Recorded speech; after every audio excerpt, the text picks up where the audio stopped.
पूरे उत्तर भारत का किसान दिल्ली कूच कर रहा है। देश के किसान में त्राहिमाम मचा है। देश का किसान 378 दिन पहले दिल्ली के बॉर्डर पर बैठा रहा। आखिर में 3 काले कानून वापस लिए गए इस वादे के साथ कि एमएसपी की गारंटी का कानून लाया जाएगा। अब 2 साल और बीत गए। 298 दिन से एक बार फिर देश का किसान बॉर्डर पर बैठा है। किसान की मांग क्या है कि पैदल शांतिप्रिय तरीके से दिल्ली के हुक्मरानों से, मोदी सरकार से वो आकर अपनी मांग की गुहार लगा सकें, न्याय मांग सकें। अन्नदाता किसान, जिसे धरती का भगवान कहा जाता है, उस धरती के भगवान को अब डंडे, लाठी, अश्रु गैस, नश्तर, कीलें और कंक्रीट की दीवारें बनाकर रोका जा रहा है। जो मिजोरम से किया जा रहा है, मोदी सरकार वही अन्नदाता किसान से भी कर रही है। फिल्म देखने का समय है प्रधानमंत्री जी और पूरी कैबिनेट को, पर देश के किसान की बात सुनने का समय नहीं, जो 298 दिन से बॉर्डर पर यह गुहार लगा रहा है कि वो दिल्ली आकर झोली फैलाकर अपना अधिकार मांग सके और मोदी सरकार को अपना वादा याद दिला सके जो 2 वर्ष पहले किया था। 700 किसानों की शहादत और लाखों किसानों को अपना अपना घर उजाड़ने के बाद के एमएसपी की गारंटी का कानून बनाया जाए। दुर्भाग्य से आज मोदी सरकार ने 2 बड़ी बातें और संसद के पटल पर कही। जब देश के कृषि मंत्री से पूछा गया कि कृषि की, खेती की एमएसपी की गारंटी का कानून बनाएंगे या नहीं, तो वो सरेआम उसे टाल गए। जब यह पूछा गया कि किसान को कर्ज से राहत मिलेगी या नहीं, तो उससे भी वो इनकार कर गए। ये कहीं ना कहीं मोदी सरकार की मंशा को दर्शाता है। हमारी सीधे सीधे क्या इन किसानों की शहादत के बाद, क्या पूरे देश के किसान के लुटने के बाद आप फिल्म के माध्यम से उन्हें राहत देंगे? देश के माननीय प्रधानमंत्री जी को बगैर किसी देरी के किसानों को वार्तालाप के लिए बुलाकर इसी संसद के सत्र में एमएसपी की गारंटी का कानून पारित किया जाना चाहिए। यह भारतीय राष्ट्रीय कांग्रेस की मांग है। किसानों पर लाठीचार्ज, किसानों के रास्ते में नश्तर और कीलें बिछाने की बजाय किसानों को दिल्ली आने दिया जाए और शांति प्रिय तरीके से उनके प्रतिनिधि मंडल से बात हो। और यह घोषणा बाकायदा प्रधानमंत्री जी किसानों से बात कर देश के सामने और संसद के समक्ष करें। ये कुछ करने के बाद, ये कुछ करने की बजाय ये सरकार केवल संसद में झूठ बोलती है और इनकी 5 झूठ आज पकड़ी गई खेती और खेत कल्याण को लेकर। थोड़ी सी चर्चा मैं उसकी भी आपसे करना चाहूंगा। कृषि मंत्री शिवराज सिंह चौहान का झूठ नंबर 1, आज उन्होंने डींगे बगाड़ते हुए ये कह दिया कि मोदी सरकार सब फसलें एमएसपी पर खरीदती है। पर उसकी सच्चाई क्या है? संसद के पटल पर उन्होंने जो जवाब दिया उसका एक चार्ट मैं आपको भेज रहा हूं। इसमें साफ है कि एक अगर गेहूं की फसल को छोड़ दें जो 23% उत्पादन के मुकाबले एमएसपी पर खरीदी जाती है, तो यह सरकार ने बताया कि वो 1% से भी कम फसल एमएसपी पर खरीदते हैं। तो जो सरकार एमएसपी पर फसल खरीदती ही नहीं, वो एमएसपी की गारंटी का कानून छोड़ दीजिए, एमएसपी की गारंटी देने की बात कैसे कर सकती है? कृषि मंत्री का झूठ नंबर 2, उन्होंने सदन के पटल पर कह दिया कि लागत पर 50% मुनाफा दिया जा रहा है। पर 6 फरवरी 2015 को इसी सरकार ने शपथ पत्र दिया और कहा कि अगर किसानों को लागत पर 50% मुनाफा दिया जाएगा तो फिर मार्केट डिस्टॉर्ट हो जाएगी, यानी मार्केट खराब हो जाएगी। और यह शपथ पत्र पत्रकारों को या कांग्रेस को नहीं दिया, यह देश के सर्वोच्च न्यायालय को दिया। कृषि मंत्री का झूठ नंबर 3, उन्होंने आज ये शेखी बगारी के एमएसपी जो है वो लागत से 50% मुनाफे की बजाय 100 या 200% मुनाफे पर दिया जाता है।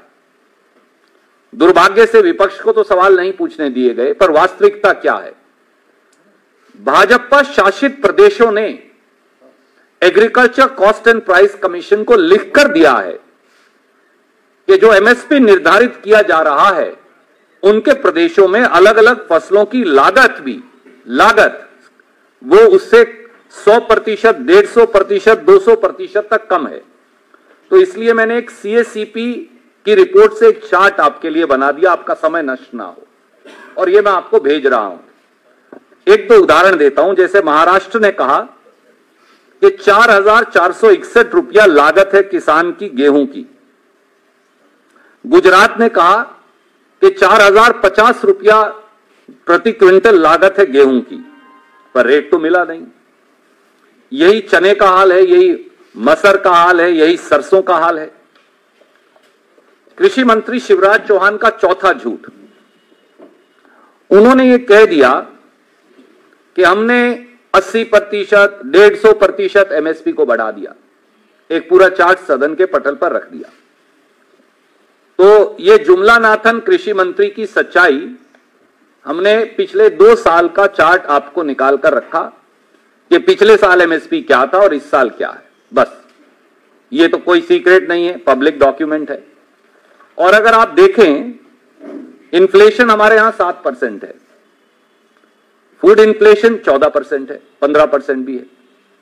गेहूं के एमएसपी में बढ़ोतरी हुई कितनी, आप ये देखेंगे 6%, जौ में 7%, चने में 3%, मसर में 4%। और अगर C2+50% स्वामीनाथन आयोग के मुताबिक दिया जाए तो कितना पैसा दिया जाना चाहिए, हमने वो भी लगाया, ताकि C2+50% सीएसीपी की रिपोर्ट के मुताबिक कितना आएगा।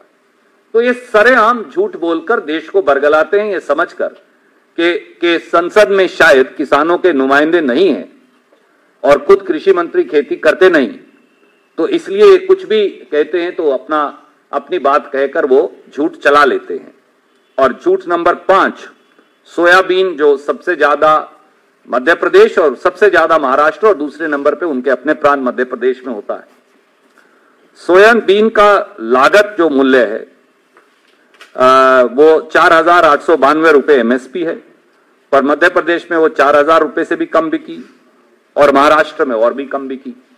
सोयाबीन का क्राइसिस सबने देखा। प्रधानमंत्री जी ने कहा कि हम जो हैं सरकार बनने पर 6,000 रुपए में खरीदेंगे। महाराष्ट्र का किसान भी इंतजार कर रहा है कि उसको एमएसपी का वो 6,000 रुपया सोयाबीन का मिलेगा। प्रधानमंत्री जी के जबान की भी कोई कीमत नहीं, या उन्होंने झूठ बोलकर महाराष्ट्र में वोट ले ली, तो उसका किसान क्या करे। इसलिए बड़ी सीधी बात है, देश के अन्नदाता किसान को मणिपुर के हालात में मत पहुंचाइए। फिल्में देखने का अगर फुर्सत है तो देश के किसान से बात करने की फुर्सत क्यों नहीं। किसान के रास्ते में नश्तर, कील और दीवारें क्यों खड़ी की जा रही हैं? क्या किसान उग्रवादी है, नक्सलवादी है, अपराधी है? वो दिल्ली आकर अपनी सरकार और अपने प्रधानमंत्री से न्याय की गुहार क्यों नहीं लगा सकता? और देश के प्रधानमंत्री देश के किसानों से मिलने से गुरेज क्यों कर रहे हैं? और एमएसपी की गारंटी का कानून, जैसा खुद मोदी सरकार ने 2 वर्ष पहले वादा किया था, वो उन्हें कब मिलेगा?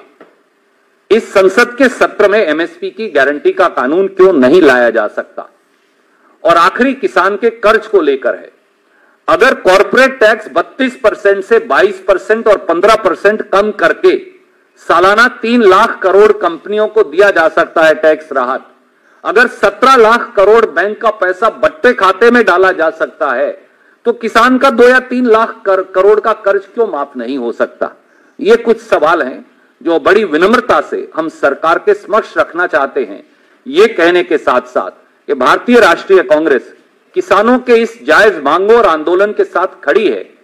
किसान को लाठियां, अश्रु गैस, कीले और नश्तर नहीं, किसान को उचित कीमत और उसका कानून दीजिए। कोई प्रश्न आप पूछना चाहें तो स्वागत है।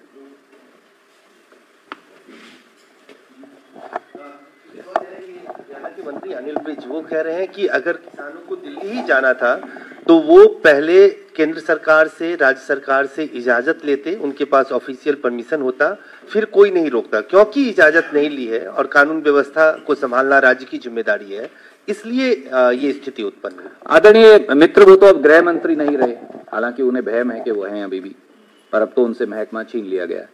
पर सवाल ये है, मैं आपसे आपके समक्ष रखता हूं, तो क्या आप दिल्ली आने के लिए हिंदुस्तान के लोगों पर प्रतिबंध है? क्या हिंदुस्तान के सब लोग अब पाकिस्तानी और उग्रवादी हैं कि वो देश की राजधानी में नहीं आ सकते? क्या अब ये न्यू नॉर्मल है, न्यू इंडिया है, जिसमें देश के लोग देश की राजधानी नहीं आ सकते, देश के लोग देश के प्रधानमंत्री को ज्ञापन भी नहीं दे सकते, देश के लोग देश की सरकार से अपनी न्यायोचित मांग जो है वो नहीं रख सकते?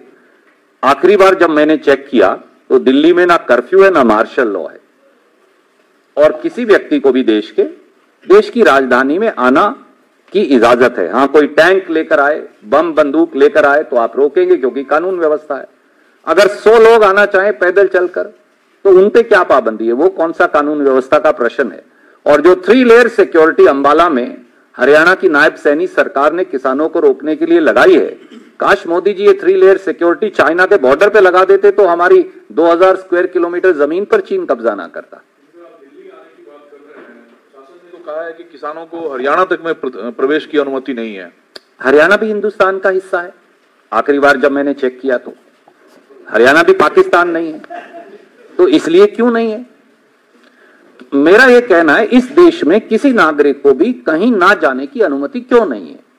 कौन सा वो कानून है जो ये कहता है कि नागरिक अपने प्रदेश या पड़ोसी प्रदेश से होते हुए देश की राजधानी तक न्याय मांगने नहीं आ सकते? हां, वो कोई हिंसा करने आए, वो उग्रवादी हो, वो नक्सलवादी हो, वो अपराधी हो, आप रोक लीजिए, उन्हें जेल में डालिए। पर किसान न्याय मांगने क्यों नहीं आ सकता? वो कहें हम 10 लाख आदमी लाएंगे, आप कह सकते हैं भैया 10 लाख आदमी दिल्ली में नहीं आ सकता, तो वो तो कह रहे हैं हम तो 100 आदमी आना चाहते हैं। दिल्ली में तो हर रोज 1 करोड़ आदमी की एंट्री और एग्जिट है, तो वो किसान क्यों नहीं आ सकते? इतना ही मेरा। सर, क्योंकि विंटर सेशन चल रहा है, आप लोगों ने अभी रेस किया क्वेश्चन की इस सेशन में ही जो है वादे किए गए थे उसको पूरा करना चाहिए। क्या कांग्रेस पार्टी सोमवार को जब सेशन की शुरुआत होगी तो इस मुद्दे को सदन में उठाएगी? और अभी तक आप लोग अडानी के मुद्दे पे प्रदर्शन कर रहे हैं, क्या किसानों के एमएसपी को लेकर जो वो मांग कर रहे हैं उसको लेकर आप लोग प्रोटेस्ट करेंगे?